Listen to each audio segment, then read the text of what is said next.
Hi YouTube family, welcome back to another awesome episode. In today's video, we're going to be talking about inflation. Not just what it is and what causes it, or potential causes of course, but more importantly, how to defend against it. Now if you're unfamiliar with inflation, what it is, don't worry, I got you covered. So inflation is nothing really new. It's not some big and scary money term that didn't exist during the previous decades. Inflation has been around forever. One eternity later.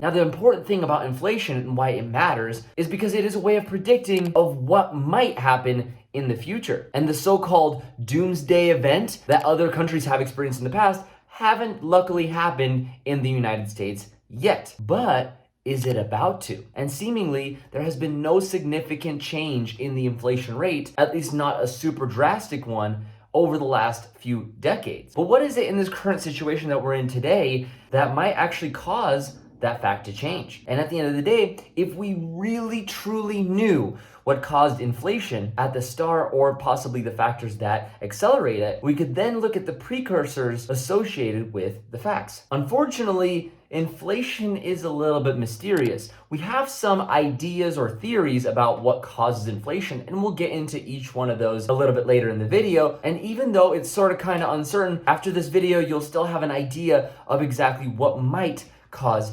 inflation. And a little closer to the end, I'll tell you exactly how to protect yourself and, more importantly, your money against inflation. So what is inflation and why are people so worked up about it? So inflation in layman's terms is just when the price of services and goods goes up. It pretty much tracks how those goods go up over time, and inadvertently also how the dollar tends to trail behind it and fall in value. And if you think that inflation isn't happening right now, think again, because 86% of Americans say that they've seen the prices of goods and services go up drastically for the things that they buy regularly. And so you might be wondering, what is the average inflation rate, and is there even an average? So typically each and every year the inflation rate is somewhere around 2 to 3%. But because of all the money printing, we've already seen the current inflation rate skyrocket beyond those numbers. Now, it's not as scary as you might think, because the inflation rate as of April 2021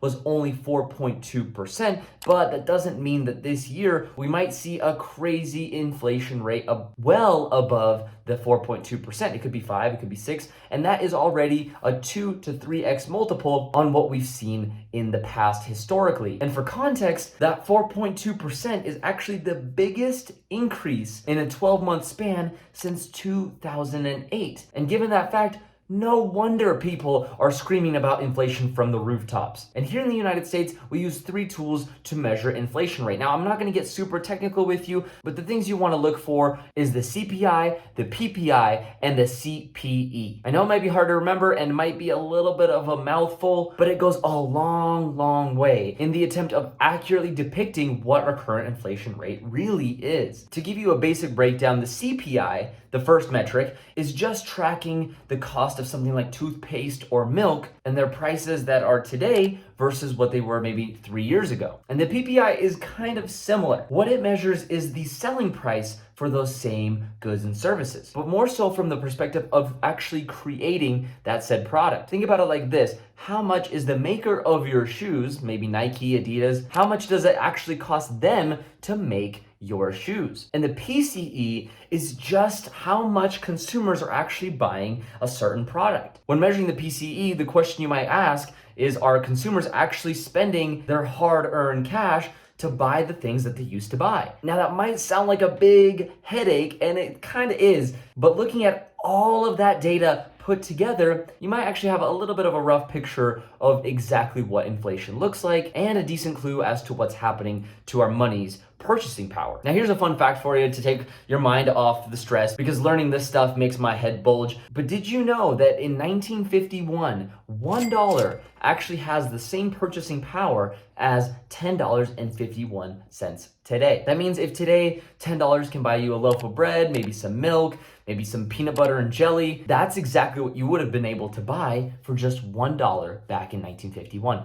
Pretty crazy, huh? So a very easy way of understanding when inflation happens is just understanding that, if the price of goods go up, that means inflation is here. And this all trails back to simple economics of supply and demand. Now, obviously, inflation is a lot more complicated than that, and we'll get into that in a few minutes, but this is a really good starting point because when people want to buy a certain good and maybe there's not enough good in store, well, then the demand is higher than the actual supply, which makes the price of the good go up. And the same thing can be said vice versa, especially when it comes to perishable goods. And just for reference, my grandparents could rent a 1-bedroom, 1-bathroom apartment in a decent sized city for $50 per month back in the 1970s. That $50 doesn't go a long way anymore. In fact, that's barely enough to cover most gym membership subscriptions. And so that begs the question, what is happening to inflation right now? Why are people so worked up about inflation? Well, as you probably know, the Federal Reserve has printed an immense amount of money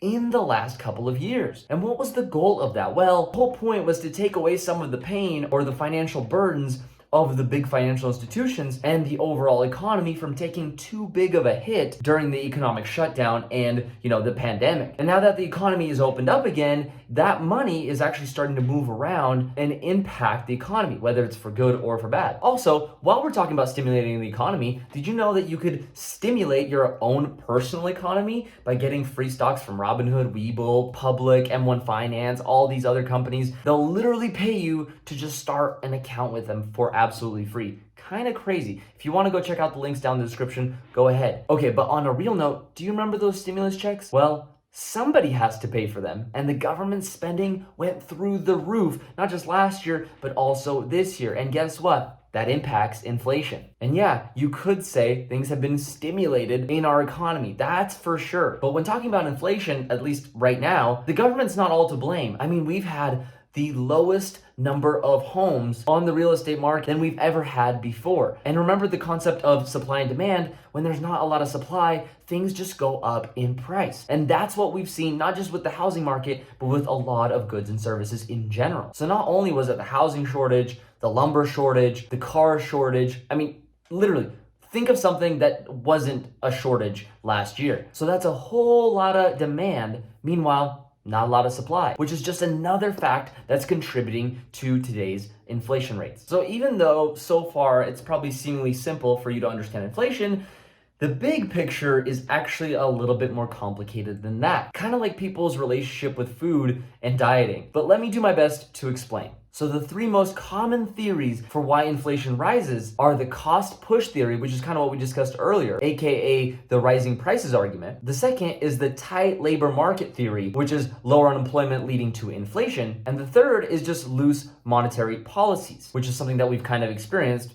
pretty recently. And all of which sound like they contribute to inflation, but when you look at the data over the last few decades, there's not a distinct link between one of those and the direct cause of inflation. And the failure of these classic explanations have actually led theorists and economists to finding a new and more innovative theory. And many of these economists now actually use this theory to explain inflation. And that actually happens to be a more psychological explanation of inflation. Their theory is thinking that inflation is actually caused by people's expectation of inflation. Kind of trippy. It's close to saying that inflation is essentially caused by people's belief of inflation. Kind of like me believing in Santa Claus and thus making him real.